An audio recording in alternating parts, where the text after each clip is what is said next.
How you like me now? I'm here to expose the lies, the schemes, yeah, the power that froze. I'm breaking chains, no silence allowed. Speaking for the people, I'm making you proud. From the streets to the suites, I've been in the fight. Shining through the dark, bringing truth to light.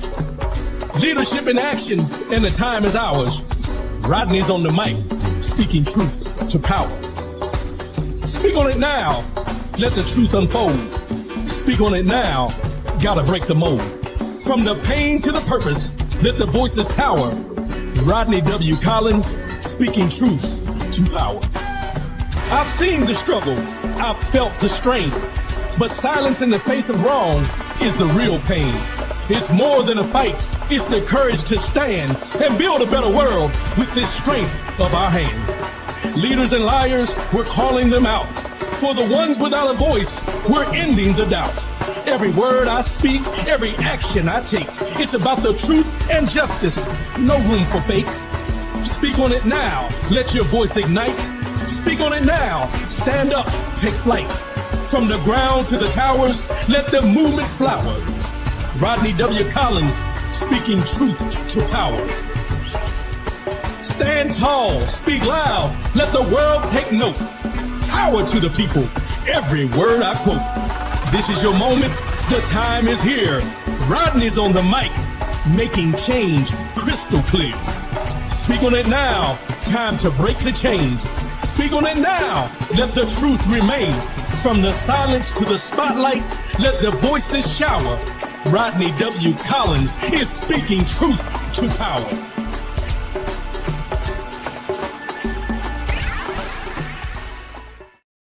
Good morning, good morning, good morning.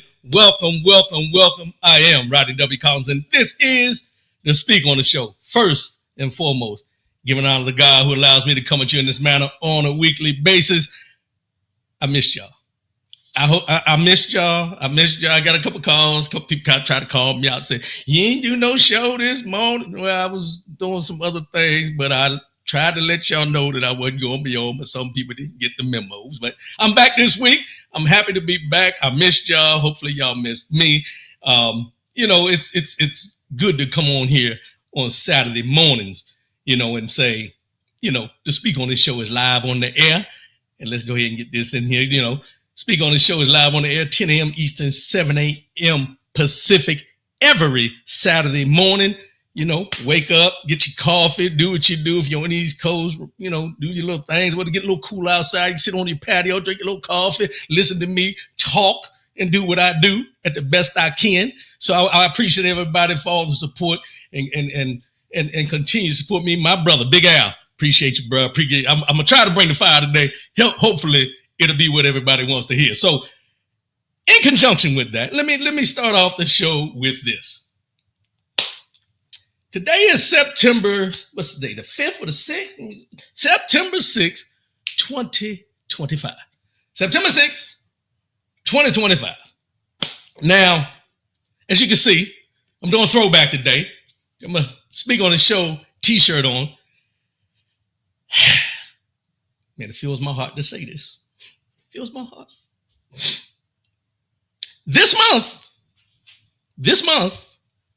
we are celebrating 13 years of the Speak on the Show being in existence. 13 years this month. We're celebrating 13 years of this show being in existence. And I want to give a shout out. And y'all heard me say it many times. I'm going to give a shout out to my boy, my man, my ace boom coon. You put me on to do this, OT. Appreciate you, my brother. Thank you. But I want to get into this real quick and say this as well. In the 13 years that I've been doing this, let's see who we got here. Nancy Obing, blessed. Thank you. Thank you, Aunt Nancy. Appreciate you. My man, Thomas Fawcett. Good morning, my brother. Good morning. Appreciate you for tuning in. Thanks for the support. 13 years of me doing this, and I'm not tired yet. 13 years of getting up in the morning, getting this stuff together, and I'm not tired. And I say yet, but I'm not tired. I'm energized. I'm re-energized because I know what I'm doing is not in vain. I like what I'm doing, even though, and everybody asked me this question. So, and I know we talked about this in other shows. People ask me how much I'm getting paid, and they didn't pay nothing. The fulfillment of what I do is payment enough for me. You know, you can't put a monetary value on everything. So if everything that I do on these Saturday mornings on this show fills me and gives somebody something to look at differently than they did before they turned it on, that's all it's about for me. But we're celebrating 13 years, and we'll get into a couple of things. I got some things I want to talk about as we get closer to the end of the month. But just know, I appreciate everyone, anybody and everybody who is tuned into this show one time, two times, continuously in spurts, because I've taken breaks here and there. But this is one of the things that I truly appreciate at this time over these 13 years. Now, I will say this. I had a conversation with somebody. Not going to say his name. But I said, you know, I'm hitting 13 years. I'm probably not going to give him but about 7 more. That'll be 20. That'll be 20. If I decide to walk away at that time. And as I reflect on that conversation, I want to apologize to that brother because I lied to you. Not purposely, but I lied to you when I said 7 more years to be 20, I'll probably walk away. Because I lied to you because at the time when I said it, it felt like the right thing to say. But as I think about it now, I ain't going nowhere. God willing, I'm going to be on here past 20 years and on. But we're going to continue doing what we do here every Saturday morning, 10 a.m. Eastern, 7 a.m. Pacific. Like, share, subscribe, get everybody else involved in this so we can continue growing this movement of the Speak On It show and the Rodney W. Collins channel, where we're broadcasting live on YouTube and Facebook every Saturday morning.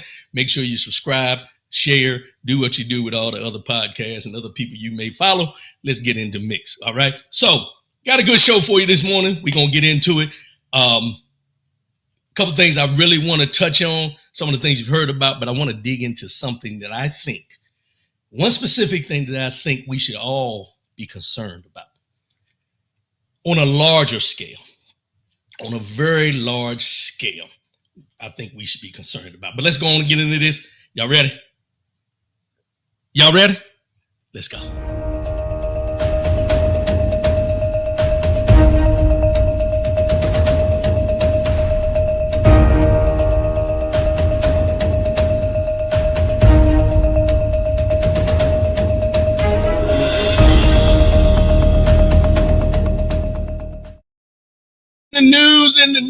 The news. Let's talk about this news for a minute. Let's get these. Got some mornings coming in. James Battle, my brother. Good morning, brother. Appreciate you. Michelle Summerall. Good morning. Appreciate you. Thanks for tuning in. Thanks for supporting all the time. I'm a little confused right now. Y'all bear with me. In the news.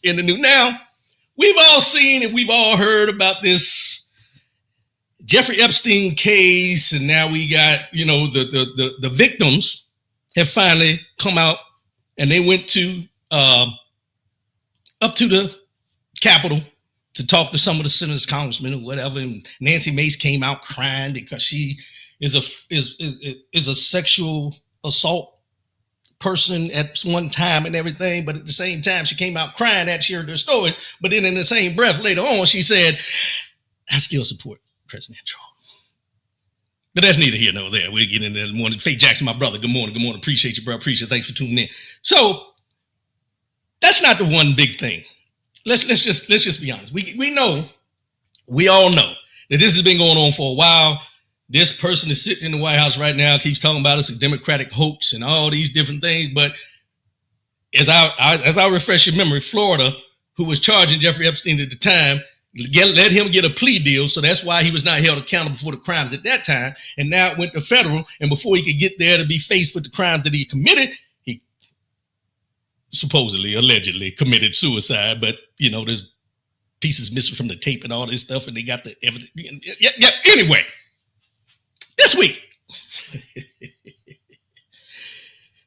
Mike Johnson, Speaker of the House, when he was asked a couple questions about the Epstein, it's, what's going on and are they going to release the files and everything. House Speaker Mike Johnson has revealed, now this is breaking news now, has revealed that President Donald Trump was once an FBI informant in relation to Jeffrey Epstein's illegal activities.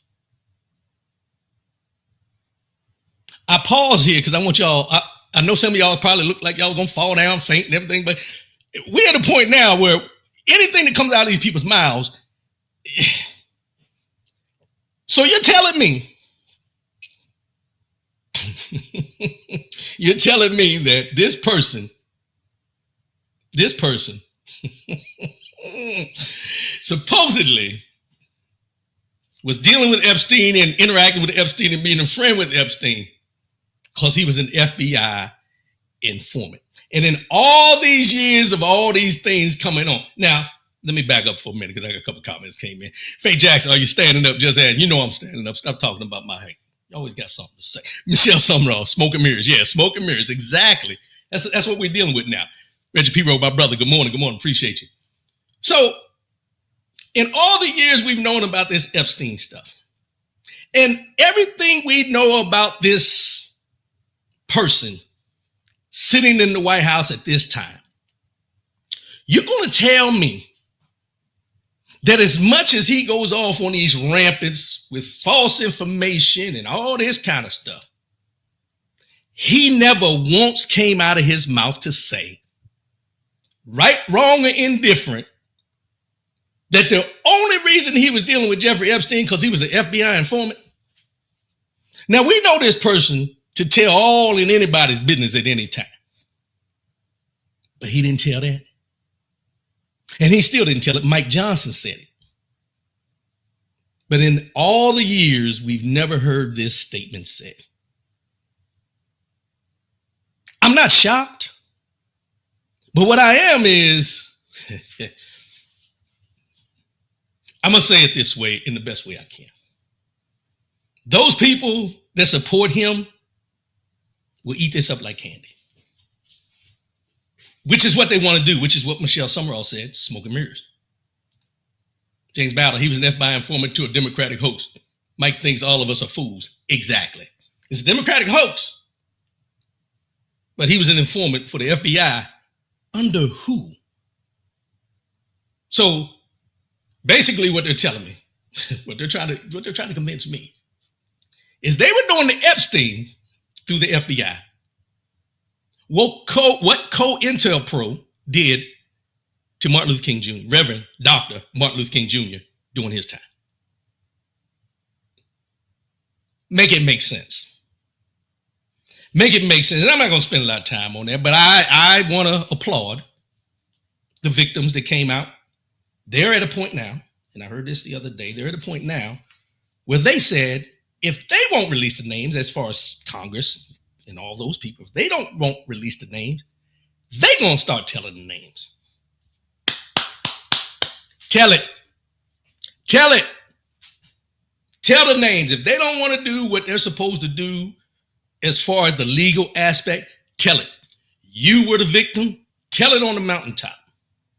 Because they're not looking to give you justice.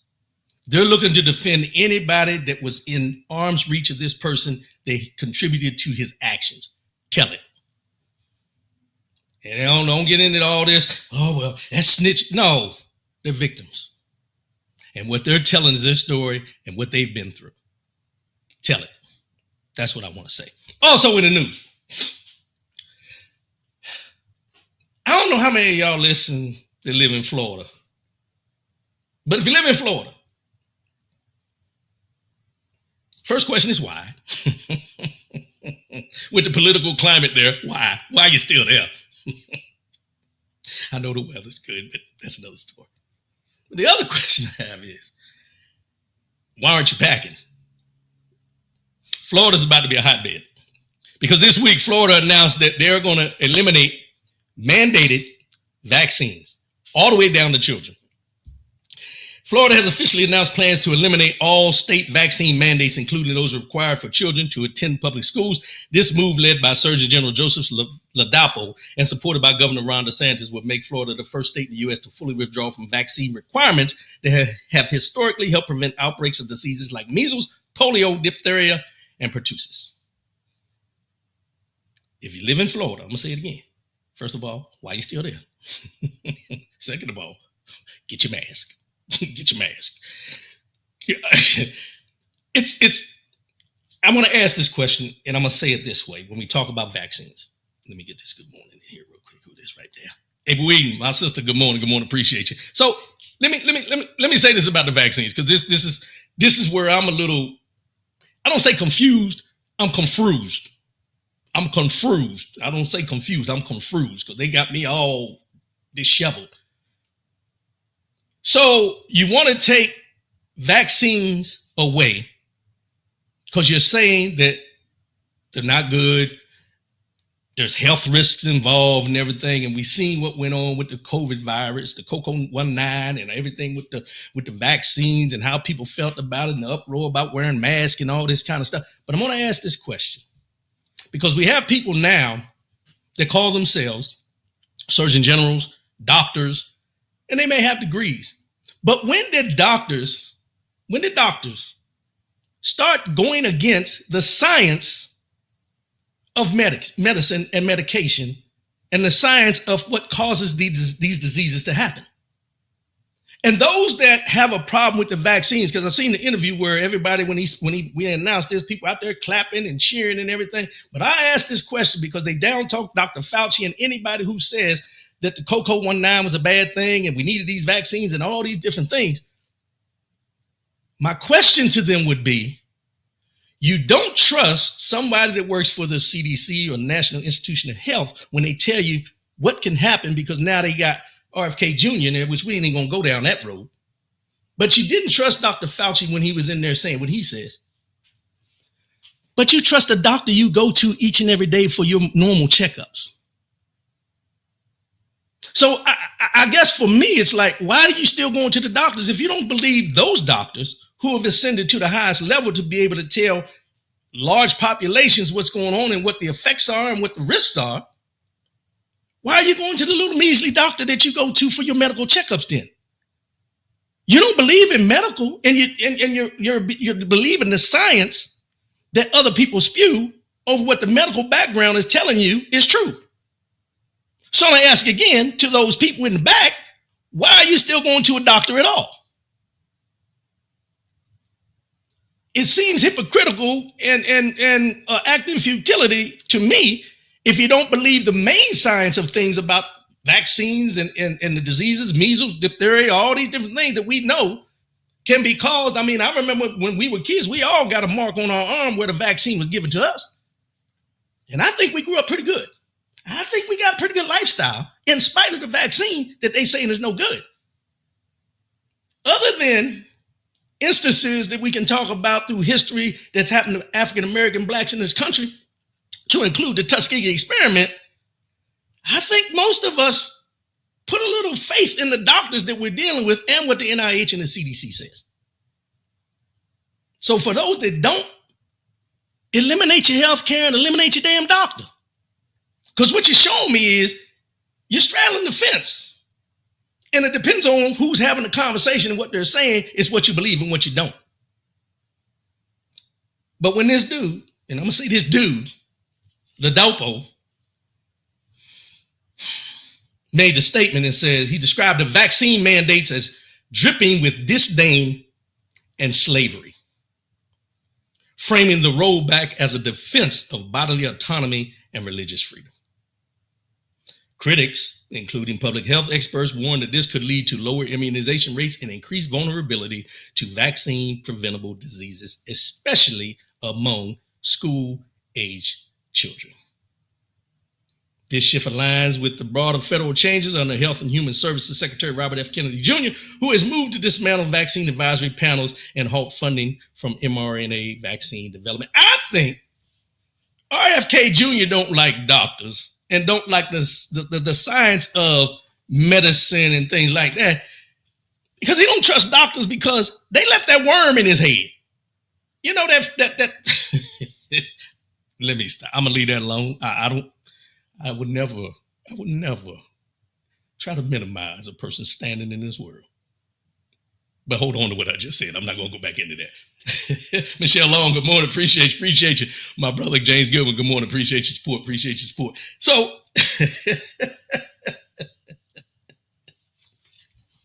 I'm sorry, y'all. I had to laugh at myself sometimes. So let me get into this. As a veteran,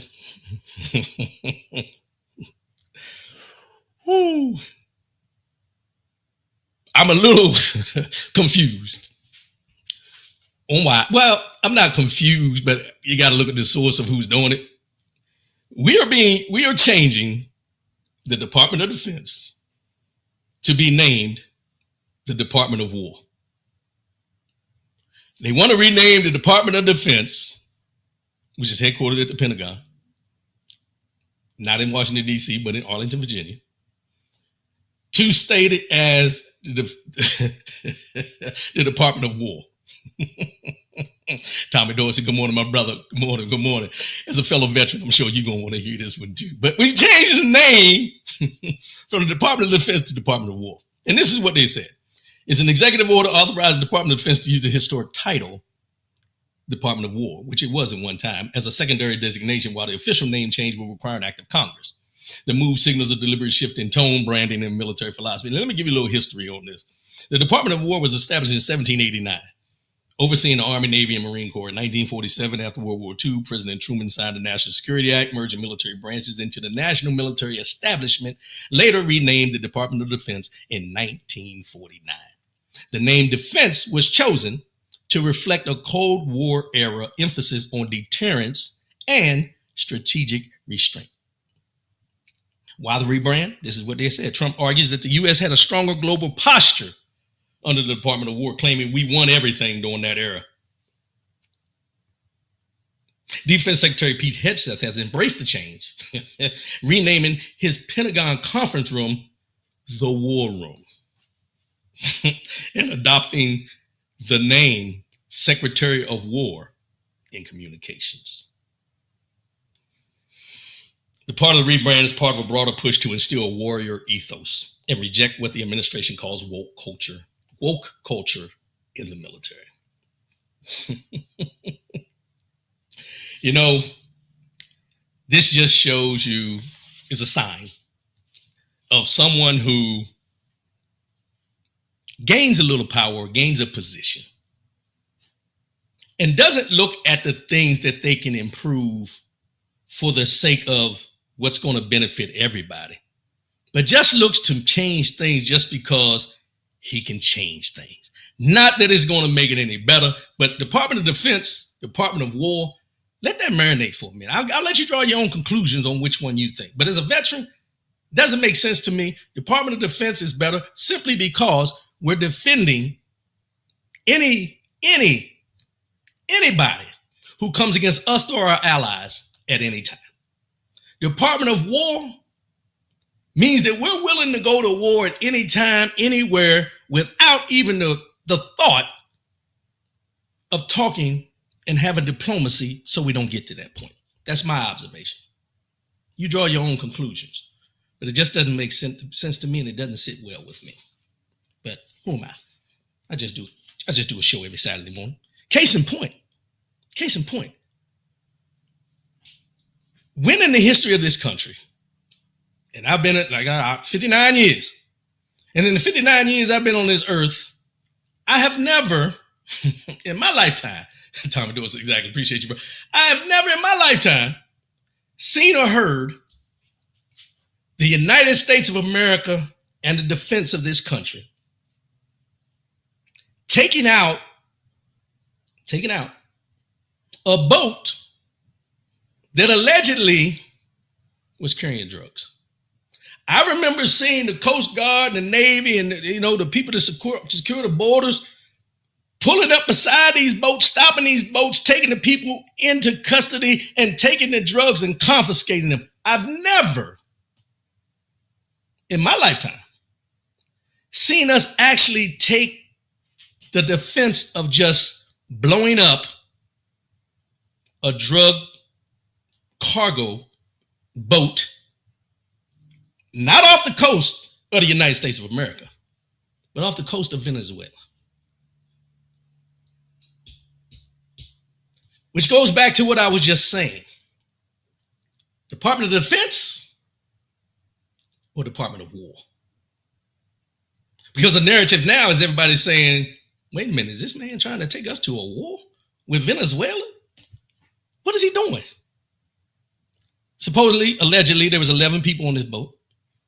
To this day, we still don't know how many drugs were on this boat, if there were drugs on the boat.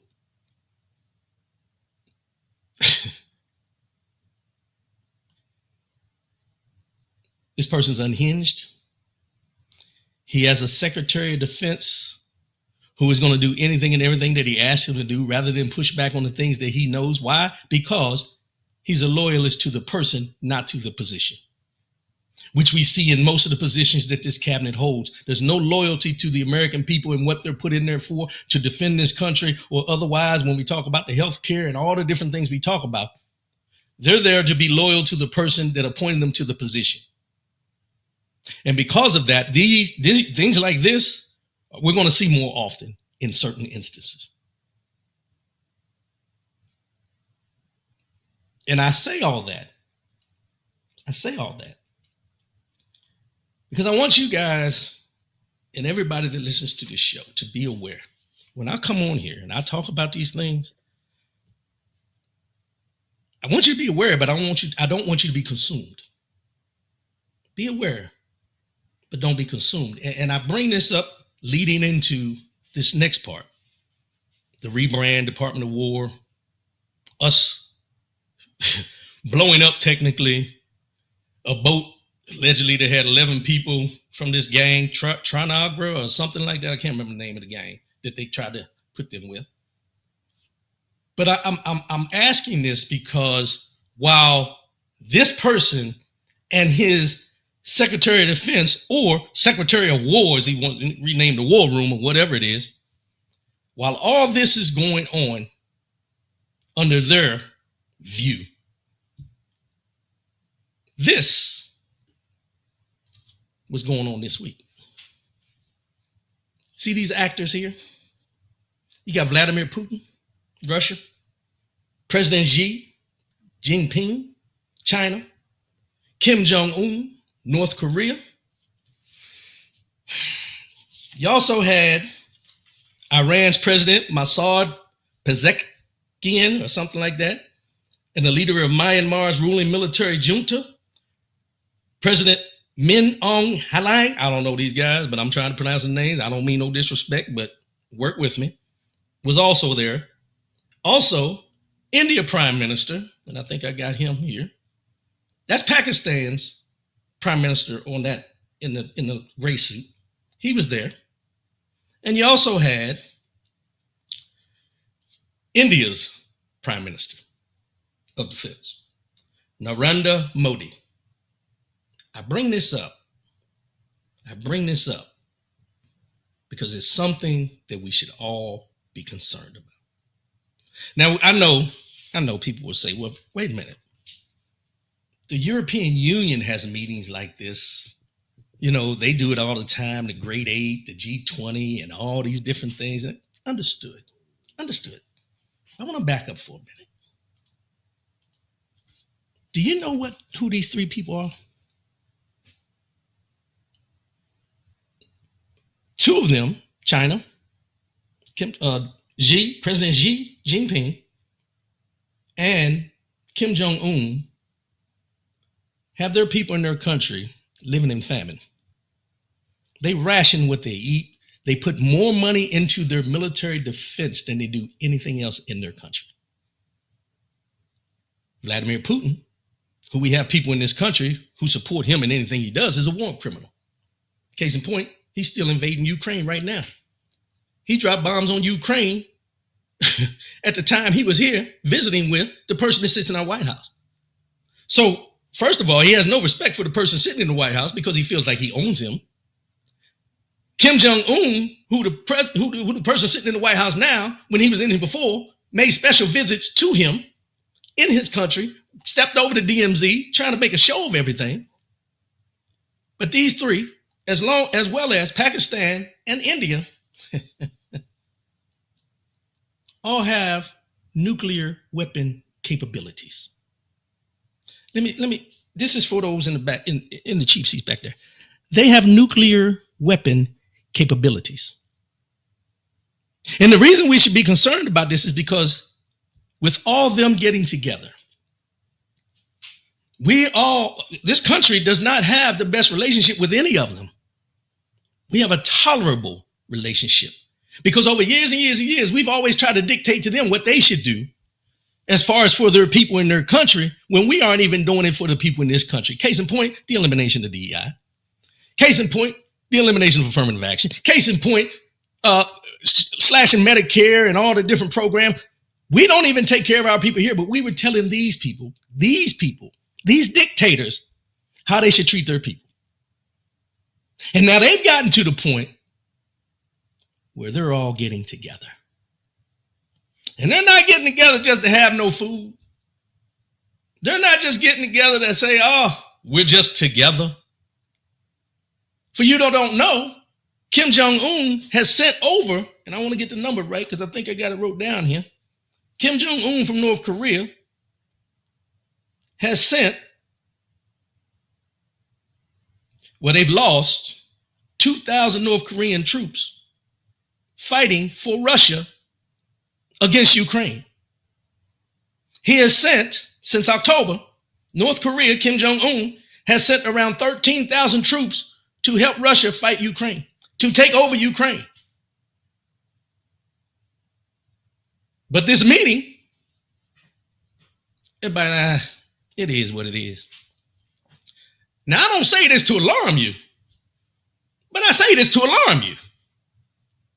Because there's no way you can tell me with this person that we have sitting in the Oval Office at this time, who wants to be like them and was doing everything in his power to buddy up to them. Now we understand while he, I was about to say something I wasn't supposed to say on here. I know my mama listening. While he was sucking up to these dictators, they already had a plan. They already had a plan. This is not something that just happened yesterday. This is not something that has just happened because of this person. This has been a long, drawn out process. And this person that we have sitting there now, who has no diplomacy skills whatsoever, has given them the freedom to be able to have a meeting like this, though they say it was just for them to come over to celebrate something with the military in China and some kind of day and all these different things. Eternal Peace Day, I think it is. But this person that we have in this position has allowed this. And when I say allow, I'm not saying he said just go ahead and do it. But his actions have showed that he's not capable. He is not capable of standing in the same realm as them as far as a dictator, number one, which is what he wants to be, allegedly. As a dictator, he can't stand next to them. As far as diplomatic or diplomacy, he can't stand next to them. And as far as making decisions for his country as a whole to be better, he can't do that. Now, I'm not saying that these three dictators of their country, as well as Pakistan and India, are the best at what they do. However, look at the fact that all of them have the capabilities that they have. And for all of them to be together and to bring those capabilities together, can we still call ourselves a superpower? Can we? You tell me. This is what I'm concerned about. I started off the show talking about the Jeffrey Epstein. Am I concerned about that? Yeah, I'm concerned. I'm concerned about those young ladies and the after effects and everything they've gone through. Yes, I am. Am I concerned about what went on off the coast of Venezuela, us shooting a speedboat that allegedly was carrying this and that? Yeah, I'm concerned about that. Am I concerned about the name change or something that didn't need to be changed? Yeah, I'm concerned about that. But I'm concerned about this to a whole nother level. To a whole nother level. Because while the main concentration of a lot of the people in this country has been, they're sending their worst people, they're sending the criminals, they're eating the Haitians in Ohio are eating the dog. You know, all the narratives that have been put out there. I haven't seen the uproar about these people meeting like I did him lying about what the people coming to this country for a better life allegedly were the worst of the worst. And I want to read what he said about this meeting. President Trump sent his warmest regards to the leaders of China, North Korea, and Russia as he accused them of conspiring against the United States. No shit.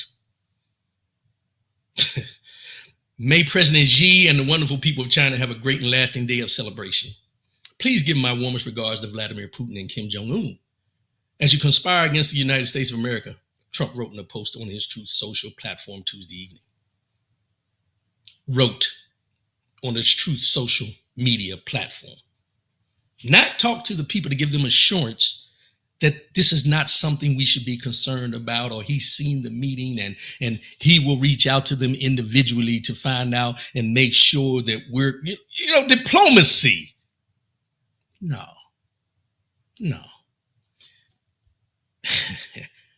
As you conspire against the United States of America in a social media post. Give my warm regards to Vladimir Putin and Kim Jong-un. And let me tell you why Kim Jong-un is mad. Remember when President Trump at this time, was visiting Kim Jong-un and everything? It came out that there's this big report that during that time, when he was supposed to meet with him, I think the second time, we sent some black ops, special operations people over there to plant some things in North Korea on the shoreline that could pick up anything and everything that was going on in North Korea. And it went bad. But the whole concept of it, the whole actions of what they were doing was never approved by Congress. And now it's coming to light about what went on because the mission didn't go through because they ended up killing some of the people that were out just fishing that they thought had spotted them and so on and so forth. However,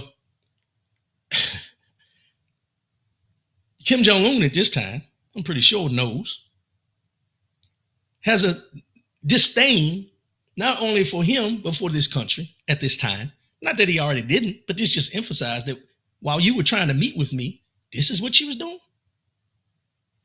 This is what you was doing. So you were meeting with me in order to distract me from and concentrate on us while you had your Black Ops SEAL Team 6 trying to plan something here so you can spy on me even after this is over. This is what I'm concerned about. James Battle, they are preparing for the economic collapse of the United States, but it is inevitable. These countries do not need us, and that's what they are clearly saying. This is exactly what they're saying.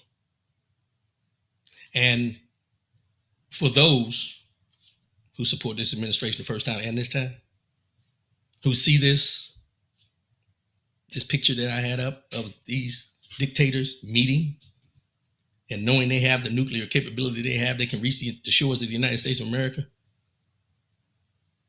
While we're sitting back and they got us in this mindset of worrying about people of the Muslim faith because of 9/11.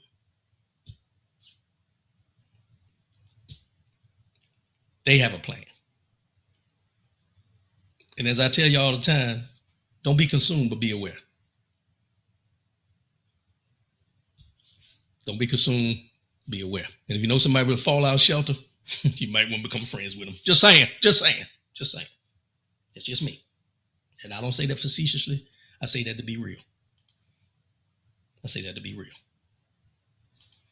where we're at.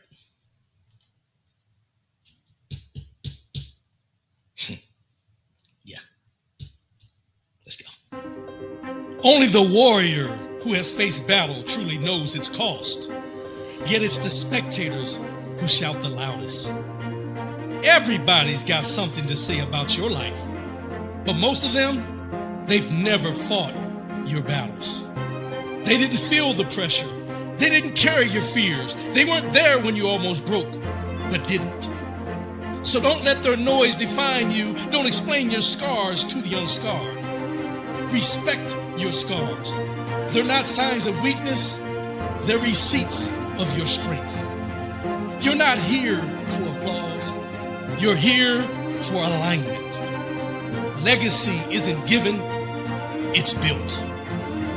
Own the journey. Embrace the power. Live the legacy.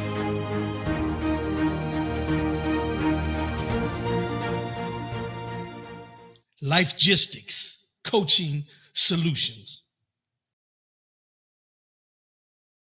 Lifegistics Coaching Solutions, life with a Y, gistics coaching at gmail.com. Lifegisticscoaching.com is the website. You can go there if you want to consult, reach out to me. We can sit down, discuss where you're at, what you're trying to do. We do goal building, not gold building. I ain't got no gold. Goal building, confidence coaching, life coaching as a whole, happiness coaching. We can cover it all. If you call me, we'll see what we can do for you, where you fit in. No charge for the first consult. Reach out to me. Trying to build that as we go. We've been in existence for a year, so now it's time to get the wheels rolling on that. So I appreciate everybody who supported me up to this point in this new endeavor. Now, we talk about elections, and we talk about elections matter. And we know we got midterms coming up, but we had a special election in Florida. And in this special election, these two people won. They actually won, and it was a surprise to a lot of people because of the districts that they won in. Now, this is for state level, not federal level as far as Congress said it, but this was at the state level of Florida.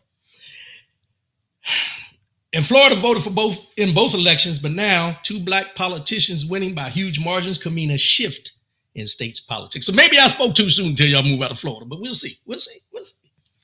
It says, in a world where the Democratic Party is struggling to regroup after its presidential election loss last November, an unexpected win in a swing state could prove vital to the next 4 years. As such, Democrats in Florida are celebrating landslide victories after a special election turned the tide in a state known for supporting President Donald Trump. And it's who was elected that's especially turning heads. LaVon Bracy Davis was elected to Representative Florida in the House back in 2022. But in February, a spot in the Senate became vacant when Senator Geraldine Thompson died at age 76.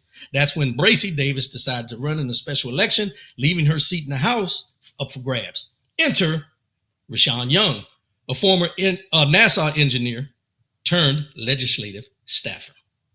Young ran to fill Bracy Davis's spot, and to many voters' surprise, both black politicians won on Tuesday's September 2nd election by very wide margins.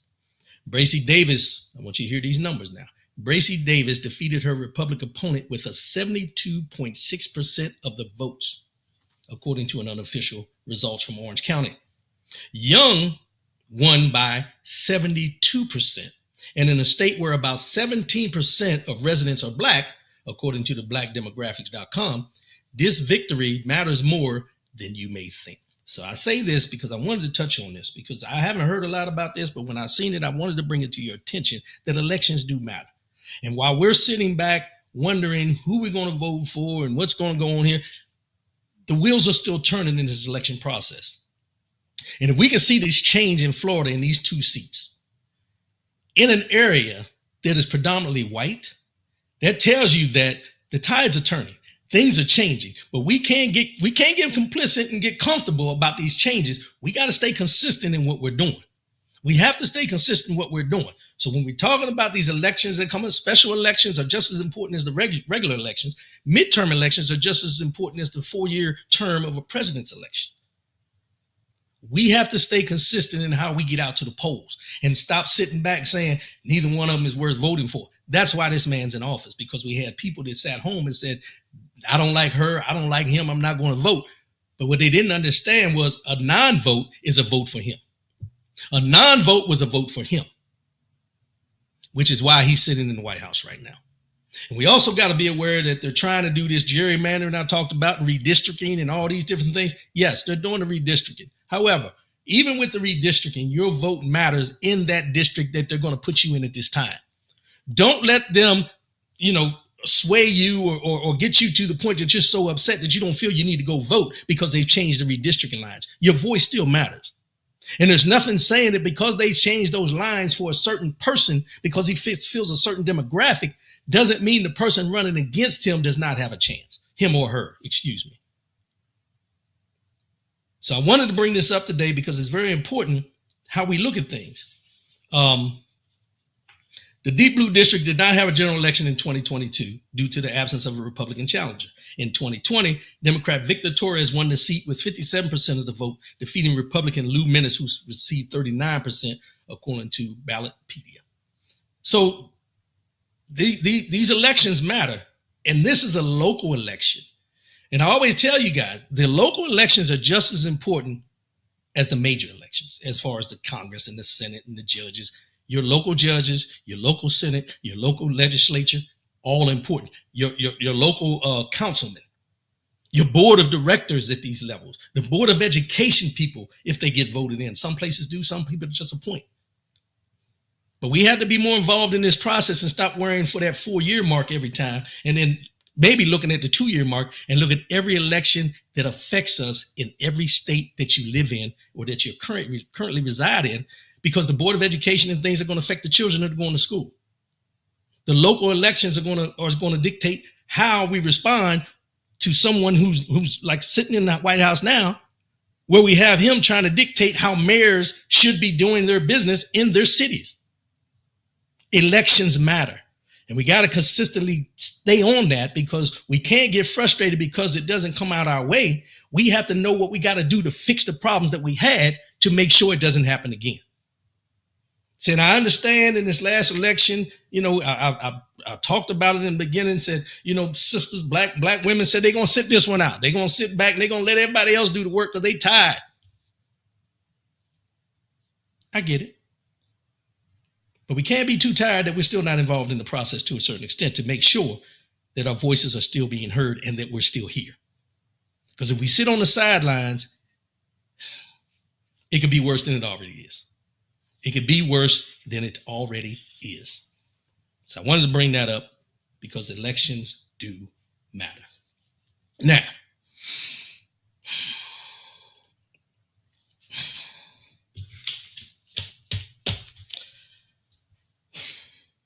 this one, these two bother me to no end. I think it was last week, this person in the office decided through the Air Force announcement, go Air Force. Not good with your decision, but go Air Force. That Ashley Babbitt, who they always want to talk about how she's a veteran, but she's a veteran who participated in an insurrection and lost her life. That was her choice. She was somewhere she wasn't supposed to be. She was told and given instructions on what to do. Let me back up. I don't want to say she was told and instructed on what to do. Let me say it in the terms of what people can understand when it comes to people of color being killed at certain times and instances. She was participating in the insurrection of the Capitol and chose not to comply. Y'all remember that? She chose not to comply with the officer that told her to stop trying to come through the window of the window in the door, and he shot her. But now they're trying to make her like she's this big hero and all this. And this week,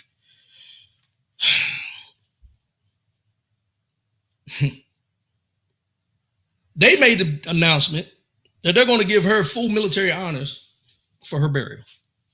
Full military honors to an insurrectionist who was killed doing a crime at the nation's capital. But this administration already gave her family $5 million to settle their wrongful death suit filed against the federal government. And now this. Now, I would never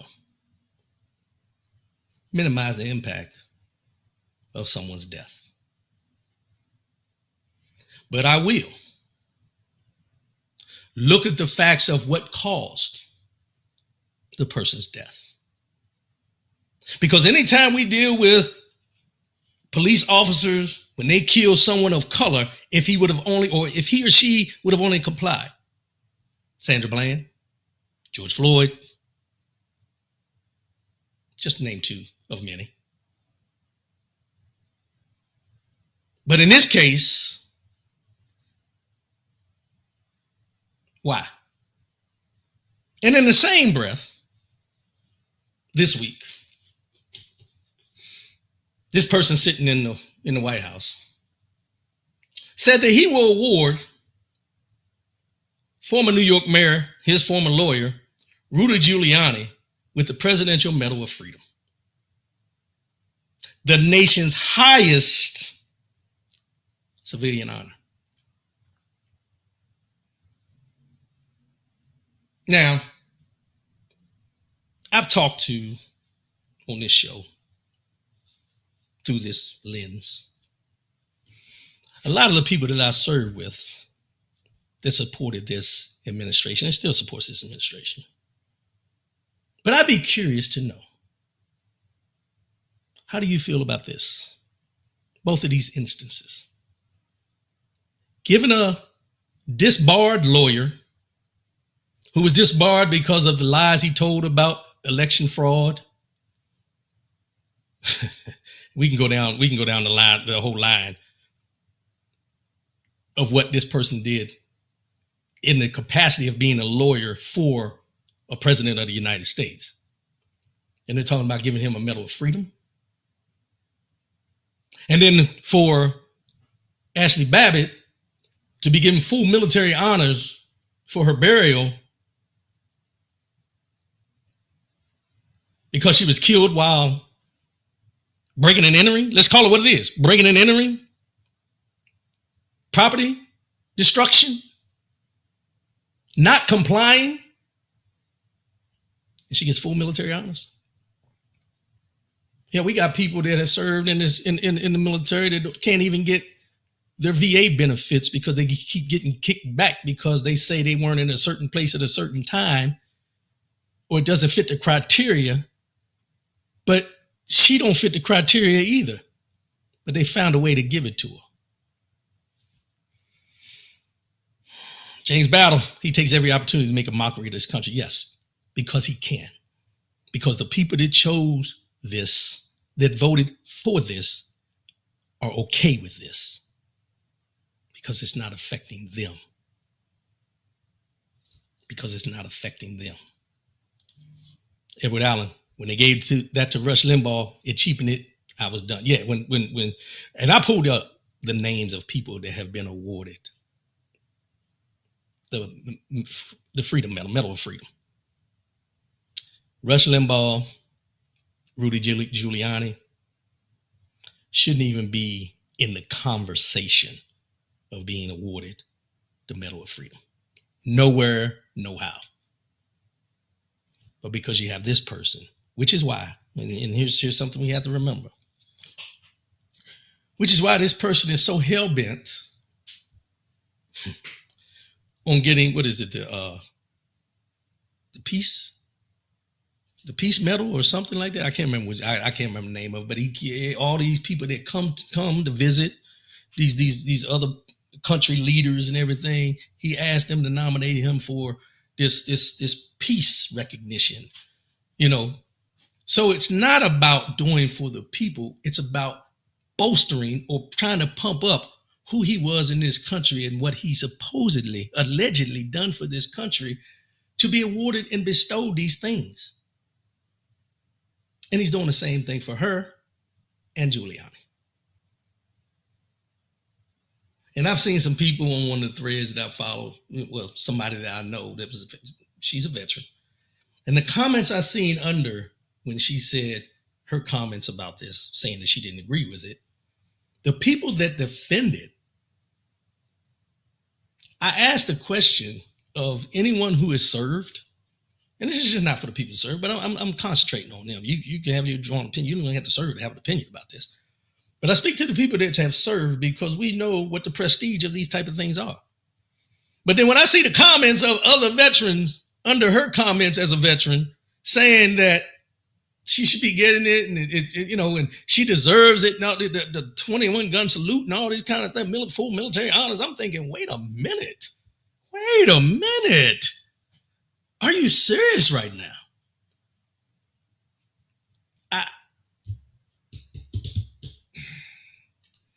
Thank you, Jacqueline Dee's birthday, Nobel Peace Prize. I couldn't remember. If he gets this, it's going to be so tainted, I'll forget about that, just like Edward Allen said about the Medal of Freedom. It'll be tarnished.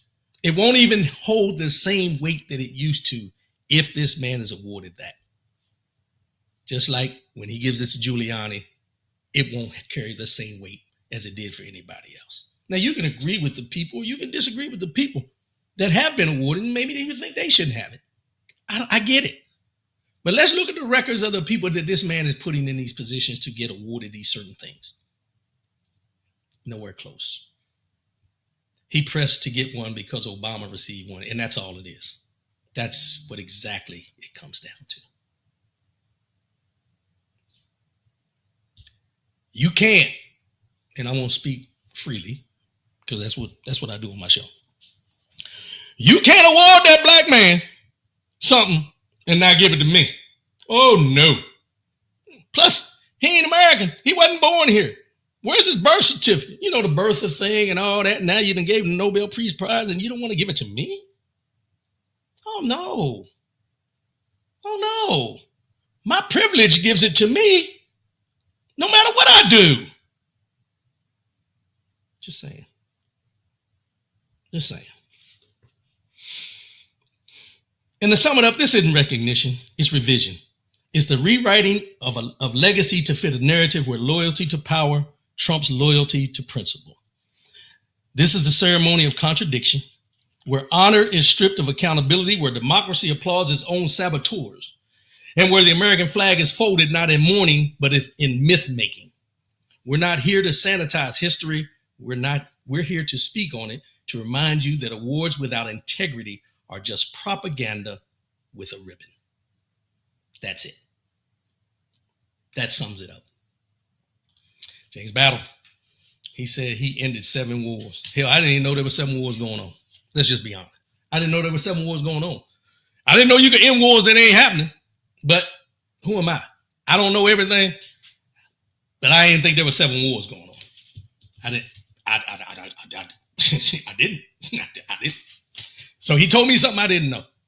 But hey, I guess if we're not participating in them, we don't know. But for that to come up all of a sudden, he ended 7 wars. Come on, let's go. I got something for y'all. I want to really talk about this.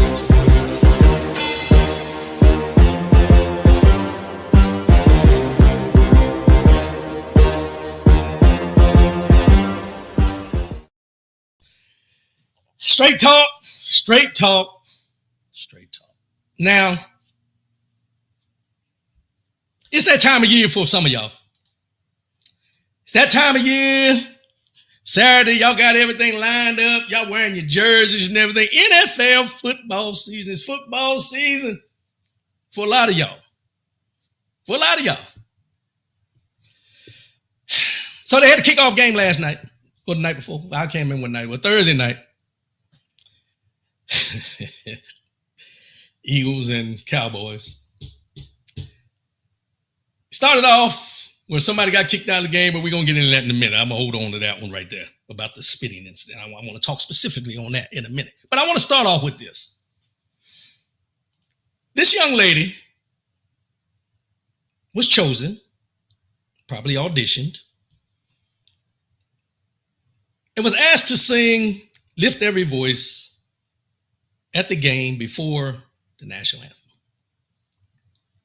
And for all you people, I'm going to say all you people, that still watch the NFL, I don't know what to tell y'all. We can't get it right with Gucci boycott. We can't get it with Target boycott. We can't get it with NFL boycott after Kaepernick. We just can't. Because we're loyal to certain things that we just don't feel like we can give up. Like if a doctor tell you, look, you're pre-diabetic, so you need to cut back on some things. The Little Debbie cakes, I ain't trying to call y'all big bro. I'm just saying, Little Debbie cakes, sodas, that kind of stuff. He tell you need to cut back on them because you're pre-diabetic. He don't want you to become diabetic, right? So what do? You either listen or you don't. If you keep eating them cakes and drinking them sodas, you deal with the consequences. But this is where we're at with this, because I'm at a point now I'm saying, don't even sing it no more. That's why I said, don't even sing it anymore at these events. Stop. And the reason I say that is because of this, not because of the disdain, not because of all the feedback. Stop, because why? And it goes back to the seat at the table. Why are we asking for a seat at the table that we're not invited to? Why? Why are we bringing what we hold so dear to us to people who could give a damn about it? While this woman was singing, from what I read, because I didn't watch it, but what I read, you can hear the boos more than you can hear her. I seen comments talking about the sound system. They did it on purpose so you couldn't hear her and everything, but the crowd was booing at her while she's singing this song that means so much to our people. So at this point, let them feel that they have a victory by just eliminating it and not doing it there no more. Let's do it amongst ourselves. Because one thing I know for sure is I don't want somebody shoving something down my throat that I don't want. So why are we allowing our people to be out here doing this on this stage to be ridiculed and beat down? Just stop. Just stop it. Because at this point, there is no way in this country we will ever get respect for this song or as a people that we're expecting from those people. And when I say those people, I'm talking about those people that could give a damn about you simply because you're black, simply because of the struggle of your ancestors, and so on. Just stop. Stop trying to pull a chair up to a table that has no seat for you. Leave them alone. At this point, y'all that want to watch the NFL, watch the NFL, because there's no help for you if you continue to allow these things to happen, but you still sit down every Sunday and watch the games.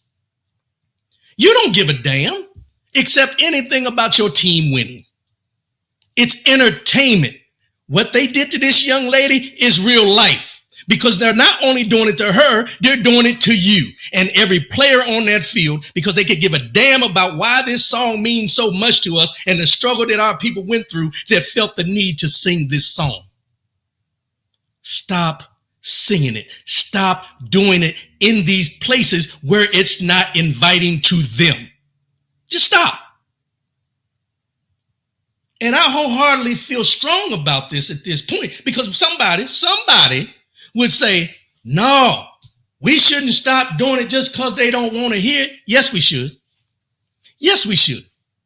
Because why are we going to subject ourselves to the ridicule of something that is so endearing to us, to people who could give a damn about it? Stop. At this point, stop. Leave it alone. Save it for places where we know it's received, and it's going to be received in the manner that in which it was meant to be. Until then, stop. Stop. And leave that damn chair that you keep pulling out to sit at their table in your trunk of your damn car. Stop pulling it out. If they don't want you there, why are you there? It doesn't make sense to me. And with the NFL, they want to force it down these people's throat. The NFL knows what the hell they doing. They know what they doing. They ain't worrying about her. They ain't worrying about you. They worrying about this, the bottom dollar.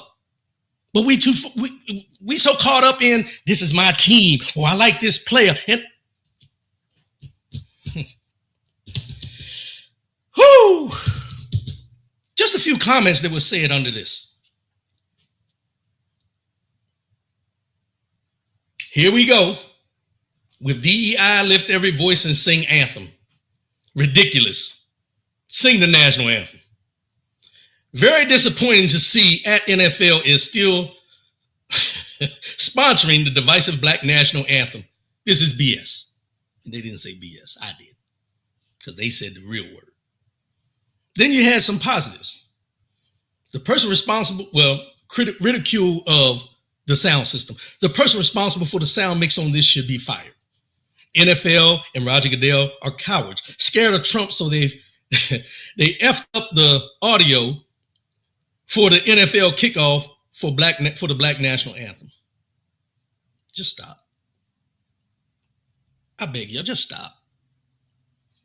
Just let it go. It's not even worth it anymore. What is dear to us, hold on to it.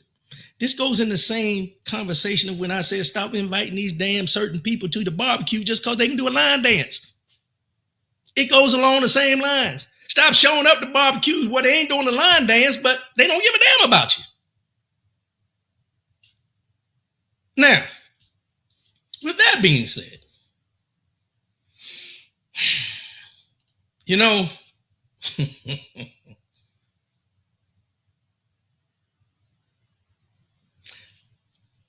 I've been disrespected in my life many times.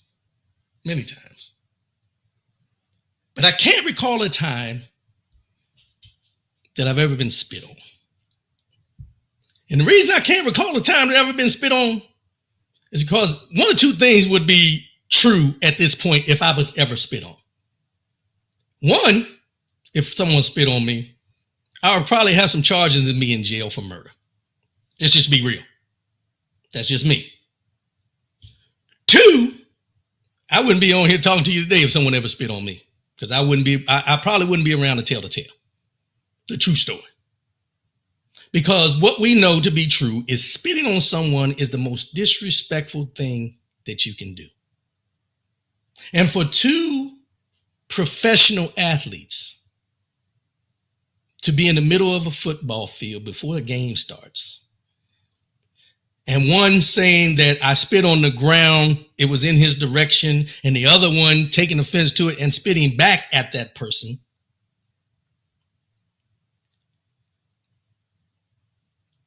tells me that they, and I'm going to speak on they, I don't know, but I'm just going to put it this way. Neither one of them know the true history of what that means to our people because of what has happened to our people. Do you know, back in the day, during the civil rights marches and all those type things, they would spit on those people out there marching for freedom. They spit on Ruby Bridges when she was just trying to go to school. So when I seen this, the first thing I did was I reacted like, this shit happened on a football field? Then I had to step back for a minute and say, but you know what? These are the times we're in. Because the things I said, as I mentioned about the Black national anthem, that we hold endearing to us and the things that we look at as being disrespectful to our people when they were in the struggle, some of us have forgotten about. Some of us have picked up the tactics of the slave master and the white nationalists, white supremacists to use against our own people.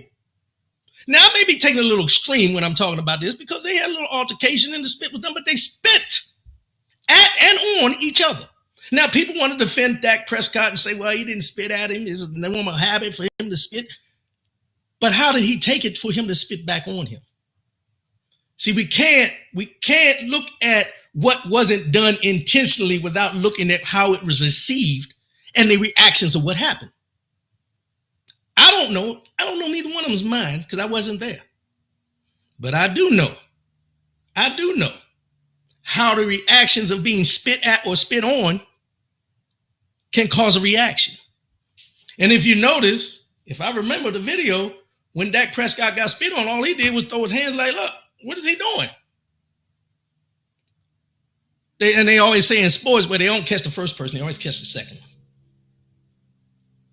Y'all make so many damn excuses for these damn athletes. Disrespect is disrespect. No way you shape it up. But I'll ask this question. I'm going to ask this question. And I don't use, as I say, I'm not using a comparison here. I'm using a fact. How different, how different would the conversation have been the next morning if Dak Prescott, the quarterback, was a white quarterback? How different would you people who watch the NFL view this incident if one was black and one was white? And the white person was the one that actually spat on the black person. Would you look at NFL differently, or would you just look at that one person differently? Because I want to go back when Tim Tebow was taking a knee in the end zone on the sideline, everything, nobody had a problem with it. A lot of people, some people brought it up because of the religion aspect and everything, but he was still had a job in the NFL. But when Colin Kaepernick took a knee and said he was taking a knee for all those who are oppressed and against the oppressor, he's blackballed. A knee is a knee, no matter in what context you're taking the knee for. What you're standing on is what they choose to look at, which is why Colin Kaepernick was blackballed, simply because of what he was kneeling for. But there were some people who wanted Tim Tebow gone simply because he was kneeling in the aspect of his religion. But the ridicule for Kaepernick was loud. The ridicule for Tim Tebow, very minimal. So when I ask that question, I don't ask it because I want to bring up this black and white thing. I'm bringing it up because it's a fact of what we know to be true. If that, and I can't remember his name, would have spit on a white quarterback, he'd have been a thug. He'd have been every name that has ever been placed on a black person when they don't agree with what they've done. But this was a black quarterback being spit on by a black player. And then the question was, who was at fault? Which way, who's at more fault?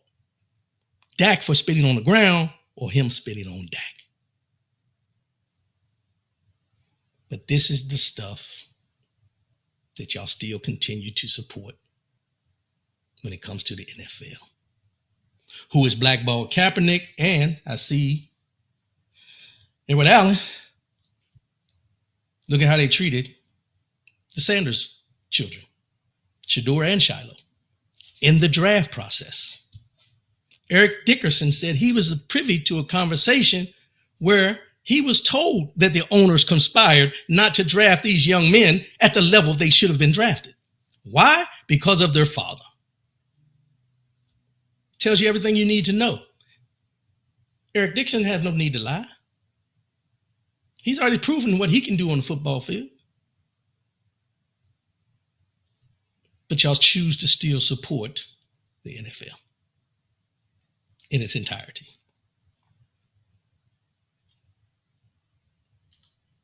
Facts. That's a horrible act. Yeah, you don't spit on nobody. Kathy Akins, no blacks are our worst enemies. We can be. We can be. Good question. I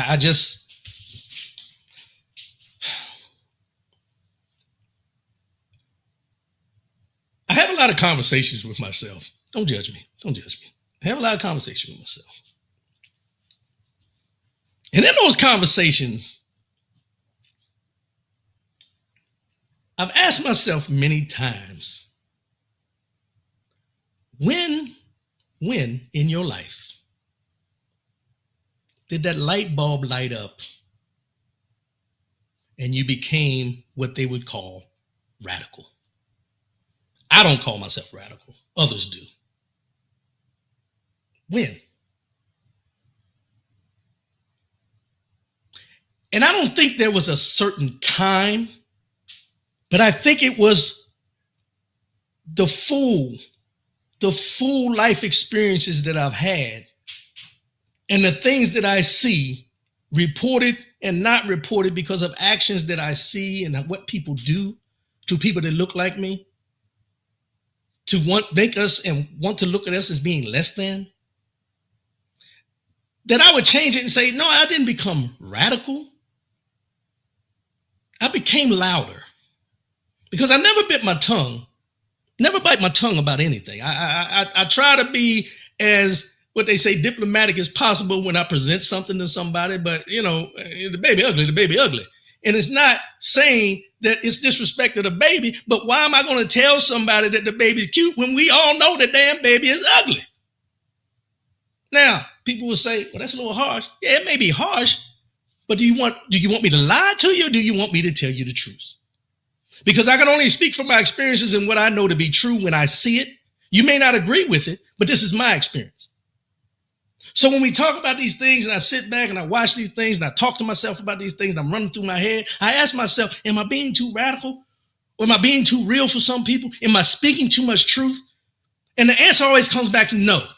And you know why? Because I'm being true to who I am and how I feel about these situations when they come up. You may not agree.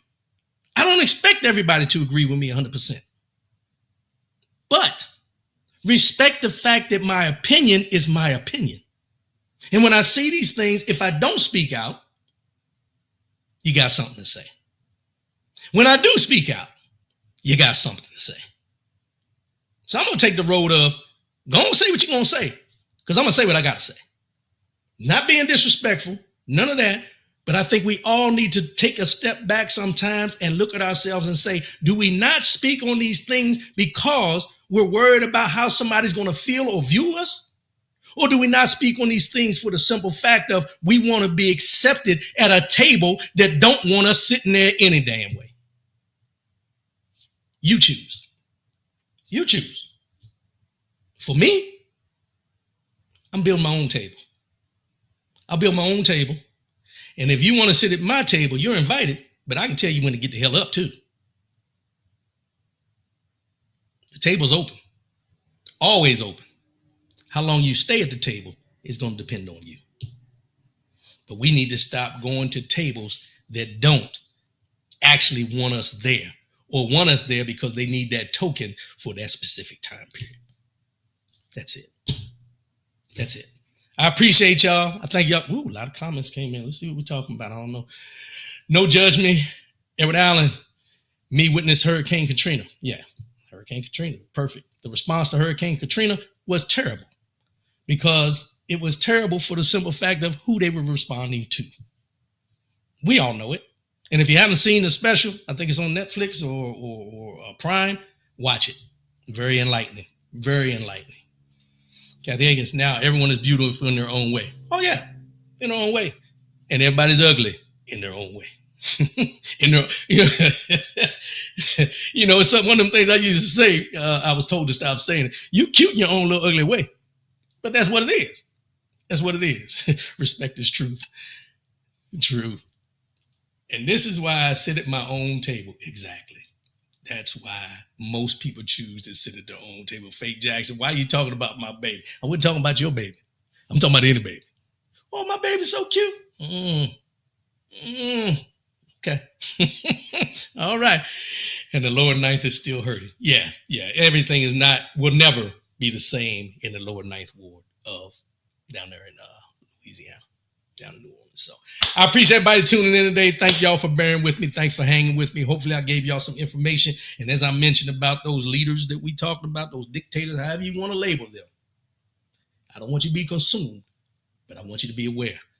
Keep an eye on what's going on with them, because somehow, some way, it's going to affect us. It's going to affect us. So make sure you're paying attention. And you know what? If you don't feel like watching it during the week, tune in every Saturday morning, 10 a.m. Eastern, 7 a.m. Pacific, here on your YouTube and Facebook, where I broadcast live, and I will keep you updated on what you need to know. I appreciate everybody tuning in, and I love y'all. I appreciate y'all. 13 years in the game, and I ain't looking to go nowhere. 20 years is just going to be a check off that I got more to do. I appreciate y'all. I love y'all, and I'll be back again next week. As I always say before I sign off, I want y'all to say it with me today. Come on, everybody, come in.